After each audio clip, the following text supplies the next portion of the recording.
हाँ भाई, जो टीयर 2 की तैयारी कर रहे हैं एसएससी सीजीएल की जो एस्पिरेंट्स, उनके लिए एक बहुत ही ज़बरदस्त चीज़ मैंने ढूंढ कर निकाली है। बच्चे टाइम मैनेज नहीं कर पा रहे हैं, लेकिन एक ऐसी टेक्निक है कि आप एक दिन के अंदर आप सारे सब्जेक्ट्स कर पाएंगे, सारे सब्जेक्ट्स का पूरा सिलेबस कर पाएंगे। ठीक है, आप मॉक टेस्ट भी दे पाएंगे बहुत सारे, आप टाइपिंग भी कर पाएंगे, आप WO JSO इन सब का सिलेबस भी कर पाएंगे, मल्टीपल टाइम कर पाएंगे। लेकिन इसके लिए आपको वीनस पर जाना पड़ेगा, क्योंकि वीनस पर एक दिन धरती के 243 डेज के बराबर होता है। ठीक है, अगर आप धरती पर हैं अनफॉर्चुनेटली, तो एक कॉमन प्रॉब्लम है जो बहुत सारे स्टूडेंट फेस कर रहे हैं, वो मैं आपको बताता हूँ। देखो भाई, सारे बच्चे आप ही की तरह हैं, इतने सारे सब्जेक्ट हो गए टीयर 2 के अंदर, उसके बाद साथ में मॉक टेस्ट हो गए, इतने लंबे लंबे मॉक टेस्ट, साथ में टाइपिंग हो गई। तो स्टूडेंट्स जो हैं एक दिन के अंदर ये सब कुछ करने की कोशिश कर रहे हैं।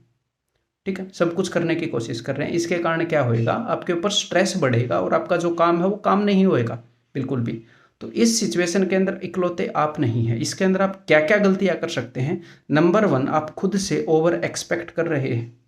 ठीक है, उसके कारण स्ट्रेस हो रहा है। उसके बाद आप उस चीज़ को अचीव नहीं कर पा रहे हैं, उसके कारण आप गिल्ट में रह रहे हैं और ज़्यादा स्ट्रेस हो रहा है। तो एंड के 15-20 दिन, चाहे जितने भी दिन हो, अगर आप लगातार स्ट्रेस में रहेंगे तो आपकी दिमागी हालत वैसे भी ठीक नहीं रहेगी है, आप सिली मिस्टेक्स एक्स्ट्रा करने लग जाएंगे। ठीक है, तो जिस सिचुएशन में आप हैं उसी सिचुएशन में बाकी भी स्टूडेंट हैं। तो आप थोड़े से दिनों के अंदर पेपर को अच्छा नहीं कर सकते कि आप अपने स्कोर को डबल कर लेंगे, लेकिन आप उसको आधा ज़रूर कर सकते हैं यहाँ पर स्ट्रेस लेकर। बहुत ज़्यादा इंप्रूवमेंट नहीं हो सकती, लेकिन उसको ख़राब ज़रूर कर सकते हैं। तो यहाँ पर समझदार स्टूडेंट कौन होगा? कौन होगा समझदार स्टूडेंट? जो इन चीज़ों को दिमाग में नहीं जाने देगा। अपने आप से ओवर एक्सपेक्टेशन मत रखो। रोज़ की रोज़ शायद आप मौक ना दे पाओ, तो क्या दिक्कत है? 2 दिन में 1 बार दे लो। आपको लगे नहीं सर 2 दिन में 1 बार तो नहीं देंगे, तो 3 दिन में 2 बार दे लो, 4 दिन में 3 बार दे लो, 5 दिन में 3 बार दे लो। अपने हिसाब से एक रेशियो सेट कर लो। रोज़ की रोज़ सारे सब्जेक्ट्स भी नहीं कर पाओगे तो कोई दिक्कत नहीं है, कोई भी नहीं कर पा रहा तो रिलैक्स रहो।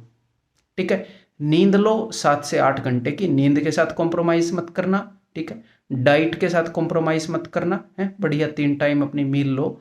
उसके अलावा सब चीज़ों को सेकंड प्रायोरिटी पर रख दो। सबसे पहली प्रायोरिटी पर आपकी पढ़ाई, और रिलैक्स होकर पढ़ोगे। टेंशन में अगर आपका दिमाग होगा तो इसकी रिसेप्टिविटी भी कम होती है, चीज़ें कम रिसीव कर पाता है। ठीक है, तो दिमाग को रिलैक्स रखो। कई सारे बच्चे पता है क्या करेंगे, इन 20 दिनों में 10 दिन पीछे चले जाएंगे, जहां पर थे उससे पीछे चले जाएंगे, उससे 20 दिन पीछे चले जाएंगे। आगे सरकना अलग बात है। तो मैं ये नहीं बोल रहा इन 20 दिनों में 40 दिन का सफ़र तय कर लो, नहीं, इन 20 दिनों में 15 दिन का सफ़र तय कर लो। 20 दिन का भी मत करो।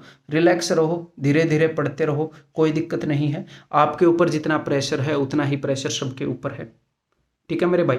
और एक और बात कि बस मैंने चीज़ें हाथ पर लिखी थी कि मैं आपको सारी चीज़ें बता पाऊँ, बीच में नकल मार लूँगा ऐसे, बट ठीक है मैंने सारी बातें बता दी। ठीक है, तो कुल मिलाकर मेरे भाई बाकी बच्चे भी आपके ही जैसे हैं। और ये 20 दिन ऐसा नहीं डिसाइड करने वाले कि इससे पहले जो आपने तैयारी की वो सारी एक तरफ और ये 20 दिन एक तरफ। सबको एकदम से सरप्राइज मिला है। आपको ये मतलब जो एक्सपेक्ट नहीं कर रहे थे एक हिसाब से उनको मिला है, वैसे सबको तो नहीं कह सकते हैं।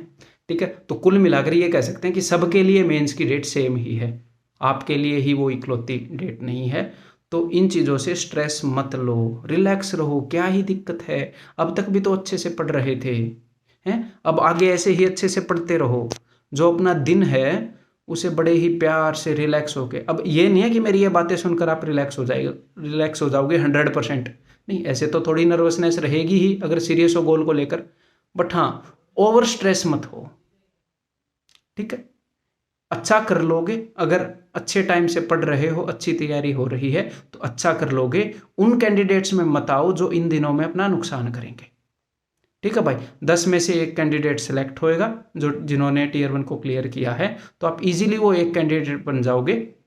आपकी तैयारी बढ़िया है अब तक, बस अब उसको खराब मत करना, उसको थोड़ा सा इंप्रूव कर लो पेपर के आने तक, बढ़िया बात है।